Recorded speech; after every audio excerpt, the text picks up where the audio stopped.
ना होगा, और अगर सब मिलकर कोशिश करें तो रास्ता निकल सकता है। राजू के चेहरे पर एक उम्मीद की किरण जागती है। हाँ बाबा जी, अगर सब मिलकर काम करें तो हम पानी ढूंढ सकते हैं। हमने पहले कभी यह कोशिश ही नहीं की। लेकिन इतनी कठिन जमीन में नया कुआं खोदना आसान नहीं। मुश्किल जरूर है, नामुमकिन नहीं। अगर हम मिलकर काम करें तो ये हो सकता है। राजू खड़ा हो जाता है। उसकी आंखों में एक नई रोशनी है। तो फिर हम कल से काम शुरू करेंगे।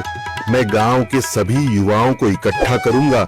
हम मिलकर नया कुआं खोदेंगे। यह कहते हुए वह शामू के साथ गांव के दूसरे युवाओं को बुलाने के लिए निकल पड़ता है।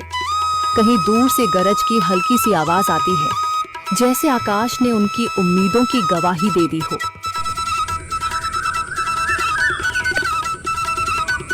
अगली सुबह राजू और शामू गांव के युवाओं को इकट्ठा करने निकल पड़े।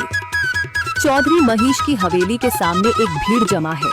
बाबा जी, संदरी, गांव के कुछ बुजुर्ग और किसान सभी मौजूद हैं। हम हाथ पर हाथ रखकर नहीं बैठ सकते। अगर अल्लाह ने हमें हिम्मत दी है तो हमें खुद पानी के लिए मेहनत करनी होगी। हम एक नया कुआं खोदेंगे। लेकिन राजू, क्या हमें यकीन है कि वहाँ पानी मिलेगा? बेटा, पानी जमीन के अंदर होता है, बस सही जगह खोदने की जरूरत है। हमने अपने बुजुर्गों से सुना था कि पुरानी नहर के पास जमीन नरम थी, शायद वहीं पानी हो। बाबा जी सही कह रहे हैं। अगर तुम सब यह काम करने के लिए तैयार हो तो मैं अपने कुछ मजदूर भेज सकता हूँ। धन्यवाद चौधरी जी, लेकिन हम सब खुद भी मेहनत करेंगे। यह हमारे गांव के अस्तित्व की लड़ाई है। संदरी, जो अब तक चुप थी, आगे बढ़ती है। हम औरतें भी पीछे नहीं रहेंगी। हम पानी लाने की व्यवस्था करेंगी, खाना बनाएंगी, ताकि तुम सब आराम से काम कर सको। यही हिम्मत चाहिए थी संदर। पूरा गांव एक नई उम्मीद के साथ कुआं खोदने की तैयारी में जुट जाता है। दूसरी ओर कुआं खोदने का काम शुरू हो चुका है। राजू, शामू और दूसरे युवा बेलचे चलाने लगते हैं। मिट्टी बाहर निकाली जाने लगती है। तेज गर्मी के बावजूद सब पूरी हिम्मत के साथ जुटे हुए हैं। दोपहर की तेज धूप जमीन आग की तरह तप रही है। गांव के लोग लगातार कुआं खोदने में जुटे हैं। हाथ छिलने लगे हैं, माथे से पसीना बह रहा है, मगर किसी ने हार नहीं मानी। महिलाएं पानी और सत्तू लेकर आती हैं ताकि पुरुषों को कुछ राहत मिले। हमें और गहराई तक जाना होगा। अब तक सिर्फ सूखी मिट्टी और पत्थर ही निकल रहे हैं। राजू, यह बहुत कठिन काम है। अगर हमें पानी न मिला।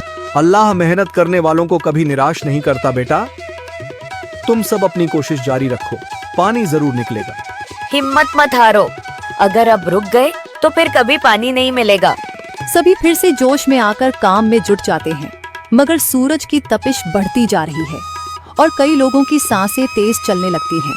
तभी एक तरफ से रामलाल और उसके आदमी हंसते हुए आते हैं। अरे भाई, तुम्हें लगता है कि जमीन तुम पर रहम करेगी? हाँ हाँ, ना समझ लोग, ये सब बेकार की मेहनत है। रामलाल, हमारा हौसला मत तोड़ो। अगर तुम मदद नहीं कर सकते तो कम से कम मजाक भी मत उड़ाओ। मदद? हाँ, मैं अपने कुएं का पानी बेच सकता हूँ, मगर मुफ्त में नहीं दूंगा। राजू सब अनसुना कर फिर काम में लग जाता है। शाम होने लगती है, लेकिन अभी तक पानी का नामो निशान नहीं। कुछ लोग मायूस होकर पीछे हटने लगते हैं। राजू, शायद रामलाल सही कह रहा है। यह सब बेकार है। नहीं शामू, हमें हार नहीं माननी। अगर आज हार गए तो फिर कभी हिम्मत नहीं कर पाएंगे। तभी अचानक फावड़ा किसी कठोर चीज से टकराता है। एक अजीब सी आवाज आती है। राजू चौंक कर देखता है और जल्दी जल्दी मिट्टी हटाने लगता है। अचानक एक ठंडी लहर महसूस होती है। सभी लोग दौड़ कर आते हैं। जैसे जैसे मिट्टी हटती है, नीचे से गीली जमीन नजर आने लगती है। सब हैरान रह जाते हैं।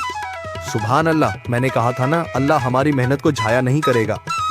राजू और बाकी सभी जोर लगाते हैं। कुछ ही पलों बाद अचानक मिट्टी के नीचे से पानी की एक छोटी सी धारा फूट पड़ती है। गांव वाले खुशी से चिल्ला उठते हैं। पानी पानी निकल आया। यह अल्लाह की कुदरत है रामलाल, जिस पर तुम्हें यकीन नहीं था। पूरा गांव आनंद से झूम उठता है। लोग एक दूसरे को बधाइयां देते हैं। औरतें दुआ करने लगती हैं। कुछ दिन बीत चुके हैं। गांव वाले नए कुएं से पानी भर रहे हैं, खेतों को सींच रहे हैं और जिंदगी फिर से पटरी पर लौट रही है। मगर रामलाल अब भी अपनी